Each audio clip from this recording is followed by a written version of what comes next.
That's 5 after. Grit after dark. What are you good? I'm good. Okay, whenever you're ready. All right, Grit After Dark. Obviously, fantastic win for us. I'm really happy for our team.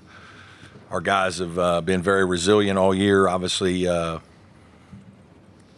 hearts were a little damaged in the second half yesterday when we didn't have Carter.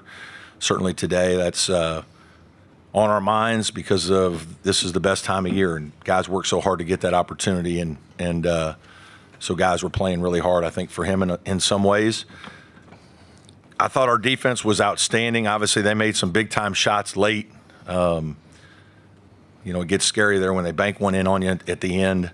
But I thought our guys were really good. We didn't turn the ball over against the press. They pressed us, and were aggressive in it for the last 2 minutes of the game, and our guys got it up the floor. We broke it, got fouled, made big free throws. Obviously, Dylan Hunter had 6 guys in double figures. And I thought maybe for the first, 30 to 35 minutes, I thought our defense was outstanding. So this was a big win for us. Excited for the opportunity to play Duke tomorrow. Okay, Clemson locker room is open. Will be open until 12:36. Who has the first question for the players? Front row. For Nick, double-double, no Carter Welling. Just what was your motivation and for the team's motivation to play for Carter Welling after that tough injury yesterday? I mean, Coach said it right. Our hearts go out to him. I mean, what a terrible injury and what a big part of our team. But our motto has always been everybody all the time. So tonight I happened to be the one that stepped up. And, yeah, glad it resulted in a win.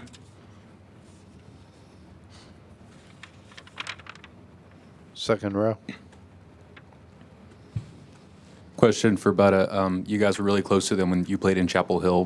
What did you go into this game thinking that you could take advantage of when you were that close last time, and how'd you kind of come out on top this time? Being that close, we just wanted to make a couple adjustments, and then also just wanted to, last time we played them, felt like they got the ball out pretty fast, so just had to keep more pressure on them, make them turn the ball over more, and just continue to play hard. And this time of the year, anything can happen, so just play hard, play with confidence, and in our meetings, we called it playing with determination and play for each other.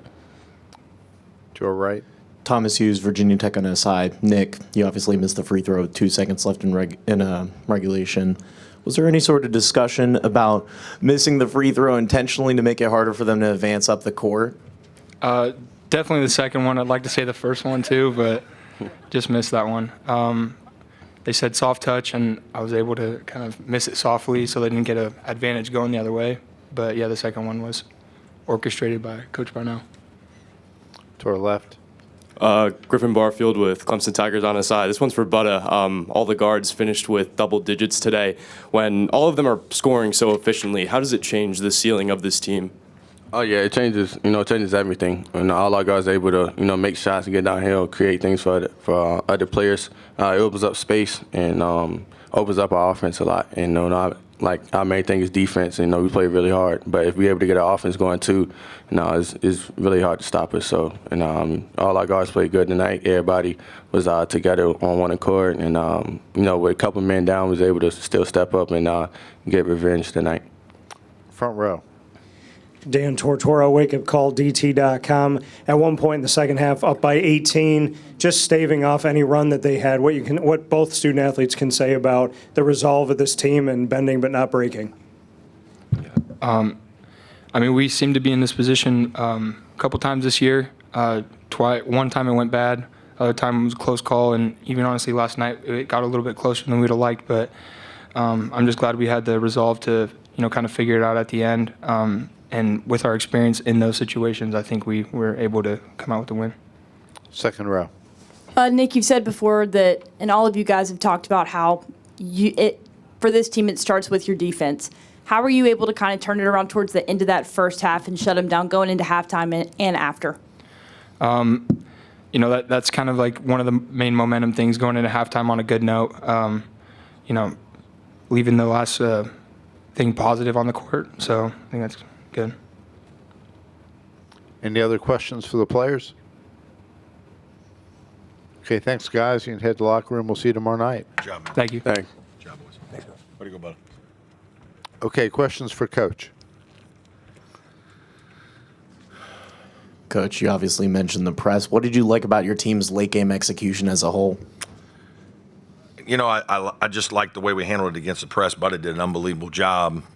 I mean, they've got Stevenson on the ball. He's terrific. Making decisions. Like sometimes guys weren't open until 3 or 4 seconds into the delivery, and then I thought we looked up the floor, handled it well. Obviously, Dylan made big free throws. Those are huge.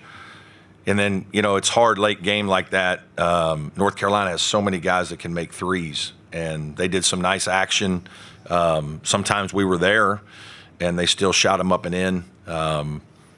You know, that's hard. They're good enough to drive it to the basket, and give them credit for some real excellent late game execution for sure.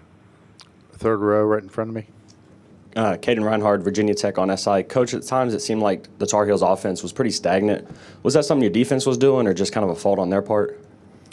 Yeah, I don't know. They got off to a good start in the game. I didn't think we were executing what we wanted to do very well. It's hard in a quick turnaround like this. You really can't, you know, it's hard to practice a bunch of the things you want to practice. But I thought we made adjustments within the game and then got a handle on what they were trying to do and guarded them much better.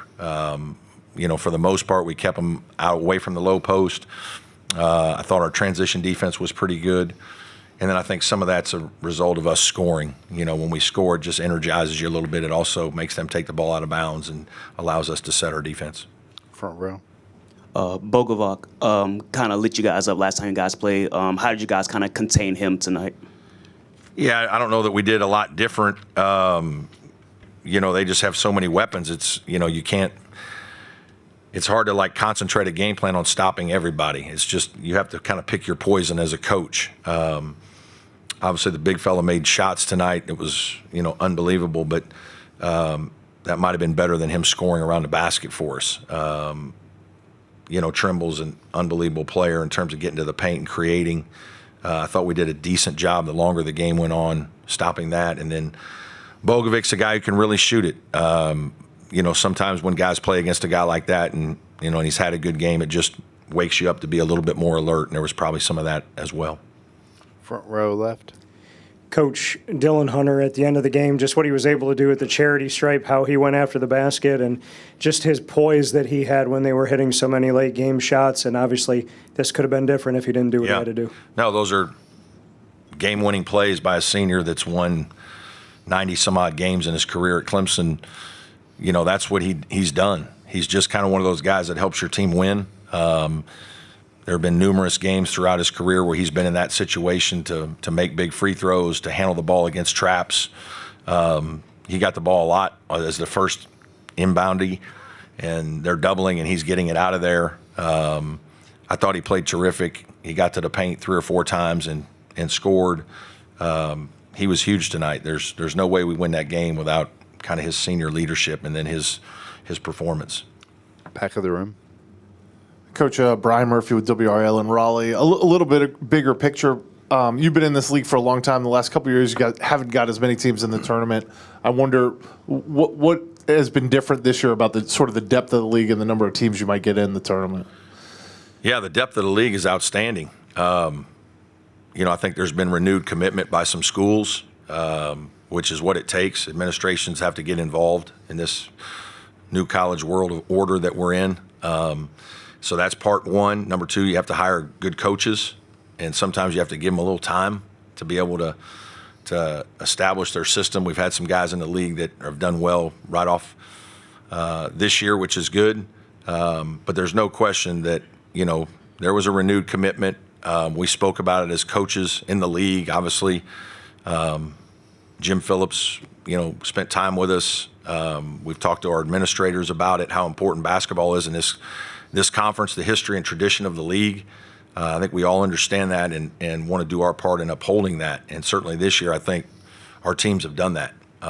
We've scheduled better. We've had more success in the non-conference. And universities have put more into their basketball again. Far left. Hey, Brad. Aaron Beard with the Associated Press. Since you were talking about the NCAA tournament, you're going to have to play a third night. You may have to play 4 if you were to get to a championship game. Obviously, you want to win a tournament, but there's also the March Madness tournament looming. And I'm curious kind of how you sort of balance that part of pouring it all out in this tournament to win versus trying to make sure your team is as refreshed and ready to go after this and not have this take so much out of them that they're not ready for the next one. Yeah, we're pouring it all out. Like, we're doing everything we can to win every game. I mean, that's what competitors do. You figure it out later, what's next. But you have, that's the essence of competition is you're going to give your best. And as you play better teams, you have to give your best when your best is needed most. Like, that's what excellence really is. And I'm proud of our group. We've got a lot more work to do. Hopefully we've got a lot of basketball ahead of us, but, we're ready to get back to the hotel, get rested up, recover, and then get on to the next game tomorrow. Last question right here. A two-parter. When is Carter Welling expected to get surgery, and what does he mean to Clemson on and off the court? I don't know yet about surgery. My guess is it won't be this week because he'll want to go with us, and we want him to go with us to the tournament. And so we'll just have to see. He obviously means a lot. He's had a heck of a first year with us. I think he's got a bright future. He's got a lot of work ahead of him. But knowing him the way he is, he'll attack it the right way, and he'll have a big year. Thanks, Coach. See you later. See everybody tomorrow. Thank you. Today.